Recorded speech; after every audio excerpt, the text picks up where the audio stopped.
Hello नमस्कार दोस्तों, आप सभी का स्वागत है। आज हम राजस्थान के लोक देवताओं के वन लाइनर के बारे में पढ़ने वाले हैं।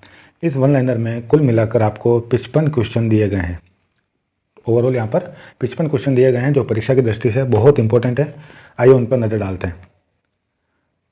पहला क्वेश्चन, पंचपीर में कौन से लोक देवता शामिल हैं? ये इसलिए दिया गया है कि आपको ये कंफर्म हो जाए कि पंचपीर में इनके अलावा कौन शामिल नहीं है। जैसे पंचपीरों के अंदर आते हैं, अगर आप ट्रिक देखना चाहें तो इसकी ट्रिक होती है जिसका नाम है गो रा पा ह में दो। दो को अलग कर दीजिए। गो से गोगा जी, रा से रामदेव जी, पा से पाबू जी, ह से हड़बू जी और म से मेहा जी। अगर आपको ट्रिक आपने कोई बना रखी है तो अच्छी बात है, नहीं तो ये ट्रिक भी आप देख सकते हैं, गो रा पा हमें दो। क्वेश्चन नंबर 2 देखते हैं। किस लोक देवता को जाहर पीर के नाम से भी जाना जाता है? जाहर पीर मतलब जिंदा पीर। किसे कहा जाता है? गोगा जी को। किसने कहा? महमूद गजनवी ने। जब महमूद गजनवी के साथ में गोगा जी का युद्ध हुआ तो उसके बाद महमूद गजनवी ने गोगा जी को जिंदा पीर या जाहर पीर कहा था। अगला क्वेश्चन देखते हैं। किस लोक देवता ने महमूद गजनवी के साथ में युद्ध किया था? हम अभी पढ़ चुके हैं, गोगा जी। गोगा जी के गुरु का क्या नाम था? तो गो से गोगा जी और गो से गोरखनाथ जी। ठीक है। किस लोक देवता का थान खेजड़ी वृक्ष के नीचे होता है? थान से यहाँ पे तात्पर्य होता है स्थान और मंदिर। तो किस देवता का मंदिर खेजड़ी वृक्ष के नीचे होता है? तो हमारा आंसर होगा गोगा जी। ठीक है। गोगा जी का थान कहाँ पे लगता है? खेजड़ी वृक्ष के नीचे। और खेजड़ी वृक्ष हमारा राज्य वृक्ष है। अगला क्वेश्चन देखते हैं। गोगा जी की ओल्डी कहाँ है? तो गोगा जी की ओल्डी है आपके सांचौर जालोर में।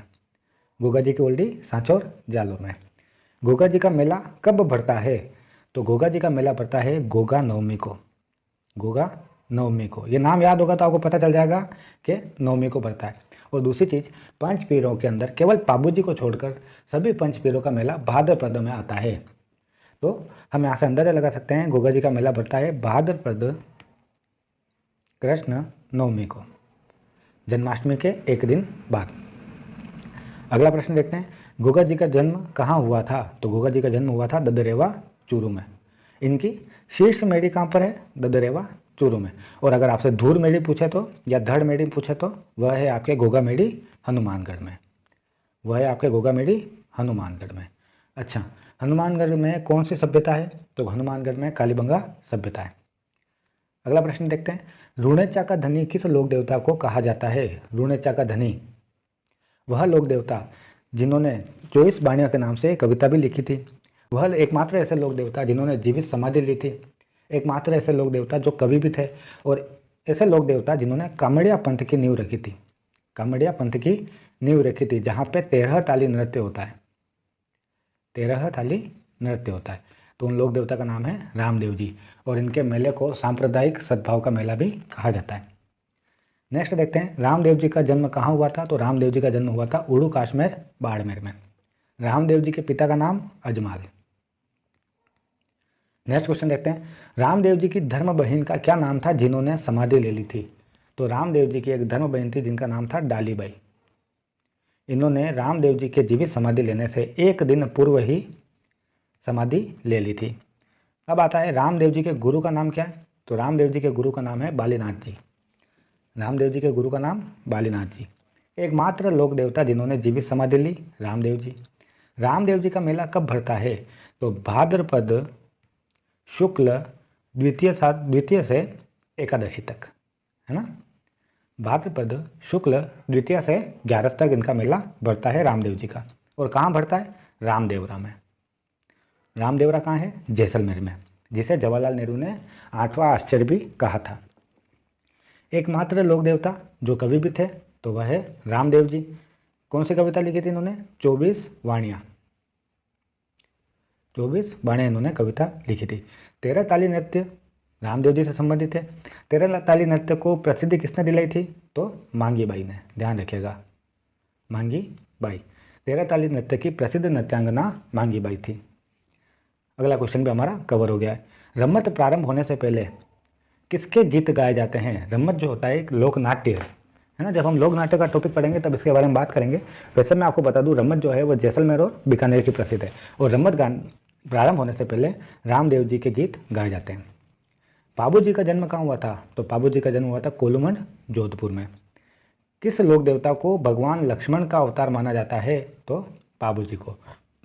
और इन्हें ही हाड़ फाड़ का देवता, हाड़ फाड़ का देवता भी कहा जाता है। किसे? पाबू जी को। पाबू जी का मेला चैत्र अमावस्या को। अभी आपको बताया कि पाबू जी को छोड़कर पंचपीरों में सभी लोक देवताओं के मेले कब पड़ते हैं? तो भाद्रपद में पड़ते हैं। और पाबू जी का मेला पड़ता है चैत्र अमावस्या को। मारवाड़ में ऊँट लाने का श्रेय पाबू जी को ही जाता है। तो अगला क्वेश्चन हमारा यही है कि मारवाड़ में ऊँट लाने का श्रेय किसे जाता है? पाबू जी को। किन्हें हाड़ फाड़ के देवता और प्लेग रक्षक देवता के रूप में जाना जाता है? तो पाबू जी। अब अगला प्रश्न देखते हैं, कौन से लोक देवता देवल चारणी की गायों की रक्षा करते हुए वीर गति को प्राप्त हुए थे? तो देवल चारणी की गायों की रक्षा करते हुए पाबू जी जो थे वह वीर गति को प्राप्त हुए थे। और लाछा गुजरी की गायों की रक्षा करते हुए तेजा जी वीर गति को प्राप्त हुए थे। तो देवल चारणी से याद रखना है पाबू जी, और लाछा गुजरी से याद रखना है तेजा जी। सबसे प्रसिद्ध फट कौन सी है? तो वह है पाबू जी की। और किस पर गाई जाती है? रावण हत्या पर। एक तत्ववाद्य यंत्र है रावण हत्या। थाली नृत्य किन के भक्तों के द्वारा आयोजित किया जाता है? मोस्ट इंपोर्टेंट प्रश्न है, ध्यान रखिएगा। थाली नृत्य किया जाता है पाबू जी के भक्तों के द्वारा। पाबू जी का मेला कब पड़ता है? चैत्र अमावस्या को। कौन से लोक देवता राव जोधा के समकालीन थे? तो वह थे हड़बू जी। हड़बू जी कौन? जो शकुन शास्त्र के ज्ञाता थे, जिन्हें शकुन शास्त्र का ज्ञाता भी कहा जाता है, जिनकी गाड़ी की भी पूजा होती है। और हड़बू जी के बारे में क्या इंपॉर्टेंट है? इन्होंने राव जोधा को ही मारवाड़ जीतने का आशीर्वाद दिया था। राव जोधा ने हड़बू जी को कौन सा गांव दिया था? तो अभी हमने पढ़ा राव जोधा को हड़बू जी ने मारवाड़ जीतने का आशीर्वाद दिया था। और जब राव जोधा मारवाड़ जीत गए थे, पुनः अधिकार कर लिया था, तो राव जोधा ने बेंगटी गांव जोधपुर का किसे दिया था? हड़बू जी को दिया था। और हड़बू जी का यह मंदिर किसके द्वारा बनाया गया था? हड़बू जी का यह मंदिर बनाया गया था आपके अजीत सिंह के द्वारा। अगला प्रश्न देखते हैं, किस लोक देवता के गाड़ी की पूजा होती है? तो हड़बू जी की। क्वेश्चन नंबर 33, किस लोक देवता को शकुन शास्त्र के ज्ञाता के रूप में जाना जाता है? तो हड़बू जी को जाना जाता है। हड़बू जी के मंदिर का निर्माण किसके द्वारा किया गया? तो अजीत सिंह के द्वारा। अभी यह सब हमने ऊपर पढ़ा हुआ है। क्वेश्चन नंबर 35 देखते हैं, किरण काबरा किस लोक देवता का वाहन था? तो वह था मेहाजी का।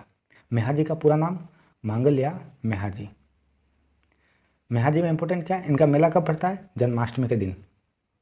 और जन्माष्टमी कब आती है? भाद्रपद कृष्ण अष्टमी को जन्माष्टमी आती है। और इनके भूपों की वंश वृद्धि नहीं होती है। किस लोक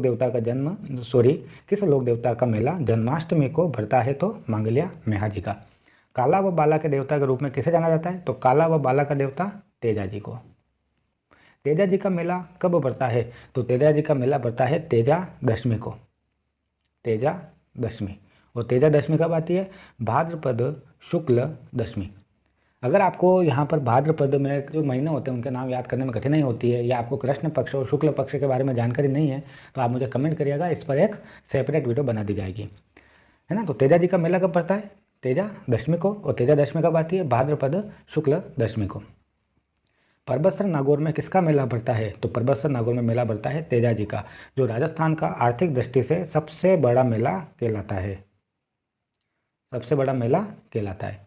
अगला प्रश्न, लाछा गुजरी की गायों की रक्षा करते हुए किस लोक देवता को वीर गति प्राप्त हुई थी? तो वह थे आपके तेजा जी। लाछा गुजरी, तेजा जी। एकमात्र लोक देवता जिन पर डाक टिकट जारी हुआ वह है देवनारायण जी। देवनारायण जी किन समाज के आराध्य माने जाते हैं? तो गुर्जर समाज के। ध्यान रखिएगा। सबसे लंबी फड़ किसकी है? देवनारायण जी की। सबसे छोटी फड़ देवनारायण जी की। और देवनारायण जी की जो फड़ का वाचन होता है वह किस पर होता है? किस वाद्य यंत्र पर होता है? तो वह होता है जंतर वाद्य यंत्र पर। याद रखिएगा ये, क्योंकि इसके अंदर नहीं लिखा हुआ है। तो जंतर वाद्य यंत्र पर देवनारायण जी की फड़ का वाचन होता है। देवनारायण जी का पवित्र स्थान कहाँ पर है? तो वह है आपके आसिंद भीलवाड़ा में। 10 क्वेश्चन और बाकी हैं आपके। कौन से लोक देवता गुर्जर जाति के आराध्य माने जाते हैं? तो अभी पढ़ गया है देवनारायण जी। वीर कल्ला जी राठौड़ का जन्म कहाँ हुआ? सामलिया गांव नागौर में। और सामलिया गांव नागौर में ही वीर कल्ला जी का मेला भराता है। वीर कल्ला जी किस युद्ध में वीर गति को प्राप्त हुए थे? तो चित्तौड़ युद्ध में, जब अकबर के द्वारा चित्तौड़ पर आक्रमण किया गया था 1567 और 68 में। उस युद्ध में लड़ाई करते हुए वीर कल्ला जी वीर गति को प्राप्त हुए थे। नेक्स्ट देखते हैं, 4 हाथों वाले लोक देवता, तो 4 हाथों वाले लोक देवता के नाम से कौन प्रसिद्ध है? वीर कल्ला जी। कल्ला जी की छतरी कहाँ पर है? चित्तौड़ में, क्योंकि इन्होंने अपना बलिदान चित्तौड़ में ही दिया था। इंपॉर्टेंट प्रश्न आ रहा है अगला, कुंडा पंथ की स्थापना किसके द्वारा की गई थी? कुंडा पंथ, तो इसकी स्थापना की गई थी मल्लीनाथ जी के द्वारा। और मल्लीनाथ जी का मेला कहाँ पे पड़ता है? तिलवाड़ा बाड़मेर में, तिलवाड़ा बाड़मेर में। बरसात के देवता के रूप में किसे जाना जाता है? तो बरसात के देवता के रूप में मामा देव जी को जाना जाता है। इनकी मूर्ति किसकी बनी होती है? काष्ठ की। किस लोक देवता का मंदिर नगला जहाज में है? तो नगला जहाज से ध्यान रखना है देव बाबा। देव बाबा का जो मंदिर है वह नगला जहाज में है। और नगला जहाज कहाँ है? तो नगला जहाज आपके आता है भरतपुर में। अच्छा, भरतपुर में एक मस्जिद भी आती है, फेमस मस्जिद है। वह पहले हिंदू मंदिर हुआ करता था, बाद में उसको मस्जिद में कन्वर्ट कर दिया गया। तो पूछा जाता है उषा मस्जिद कहाँ है? तो वह भी आपके कहाँ है? भरतपुर में। अगला क्वेश्चन देखते हैं, 1857 की क्रांति में किन लोक देवता ने भाग लिया था? तो लिया था डूंगर जी और जवाहर जी ने। 1857 की क्रांति में भाग लेने वाले लोक देवता थे डूंगर जी और जवाहर जी। यह अमीरों व अंग्रेजों को लूटते थे, उनका धन गरीबों में बांट देते थे। किस लोक देवता को छेड़छाड़ के देवता के नाम से भी जाना जाता है? तो वह थे इलो जी। हमने डिटेल वीडियो के अंदर इसको पढ़ लिया था कि इलो जी को छेड़छाड़ के देवता के रूप में भी जाना जाता है। काठ का तोरण किस लोक देवता का प्रतीक है? तो मामा देव जी, जो बरसात के देवता हैं, जिनका मंदिर गांव से बाहर बना होता है। अगला प्रश्न देखते हैं, लीलाधर किसके घोड़े का नाम था? तो देवनारायण जी के घोड़े का नाम था लीलाधर।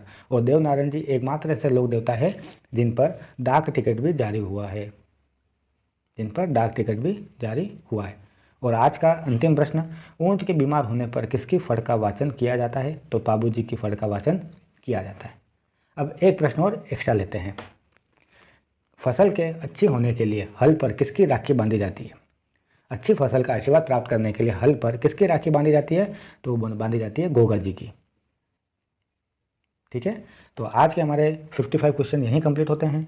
अगली वीडियो जो आएगी वह इसके MCQ के ऊपर आ जाएगी, और उसमें अगर कोई इंपॉर्टेंट फैक्ट छूट गए हैं उनको भी शामिल कर लिया जाएगा। ठीक है दोस्तों, धन्यवाद।